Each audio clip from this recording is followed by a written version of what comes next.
ঈদুল আজহা উপলক্ষে নারীর টানে স্বস্তিতে বাড়ি ফিরছে মানুষ। সাভারে আজ সকাল থেকে কোথাও কোনো যানজট লক্ষ্য করা যায়নি, তবে অতিরিক্ত ভাড়া নেওয়ার অভিযোগ করেছেন যাত্রীরা। সাভার বাস স্ট্যান্ড থেকে আমাদের সঙ্গে যুক্ত হচ্ছেন এই মুহূর্তে প্রতিনিধি কামরুজ্জামান। কামরুজ্জামান, আপনি আমাদেরকে জানাবেন, আপনি আছেন সাভার বাস স্ট্যান্ড পাকিজার সামনে, সেখানে কি অবস্থা দেখতে পাচ্ছেন এই মুহূর্তে?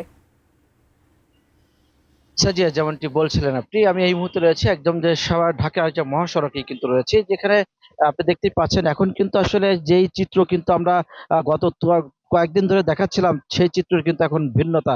এখন কিন্তু একদম ফাঁকা রাস্তা এবং কিন্তু যারা বাড়ি যাচ্ছে তারা কিন্তু স্বস্তিতেই যাচ্ছে, কোথাও কোনো যানজট আমরা লক্ষ্য করি। আমি দুপুরের বেলা আমরা গিয়েছিলাম বাইপেলে, সেখানেও দেখেছি যে নবীনগর চন্দ্রা মহাসড়ক যে বাইপেল এলাকাগুলো কিন্তু এখন একদম ফাঁকা রয়েছে, সেখানে কিন্তু মানুষ স্বস্তিতেই বাড়ি যাচ্ছে। তবে আমরা জানতে পেরেছি চন্দ্রার ওই এলাকাটা কিছুটা জটলা কিন্তু আমরা শুনতে পেরেছি। তবে আমরা কথা বলেছি হাইওয়ে পুলিশের সাথে, হাইওয়ে পুলিশ আমাদেরকে জানিয়েছে যে তারা কিন্তু আসলে আহ, এই স্বস্তিতে মানুষ এই যে বাড়ি যেতে কিন্তু নিরলসভাবে তারা কাজ করছে। আমরা প্রশাসনের পক্ষ থেকে আমরা কথা বলেছি।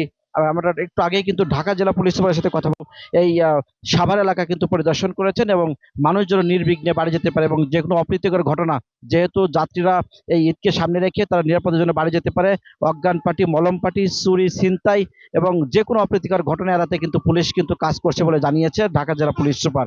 তো এই যে যাত্রীরা যে নির্বিঘ্নে আজকে বাড়ি যাচ্ছে, একটা বিষয় আপনাদেরকে জানিয়ে রাখি যে যাত্রীরা আমাদেরকে বলছে যে তারা কিন্তু আসলে নির্বিঘ্নে গেলেও আজ কিন্তু ভাড়ার যে বিষয়টি, সেটা কিন্তু তারা অনেক বেশি বলে জানিয়েছে যে এই দুর্ভোগ কিন্তু আসলে এবার কিন্তু কাটেনি যাত্রীদের।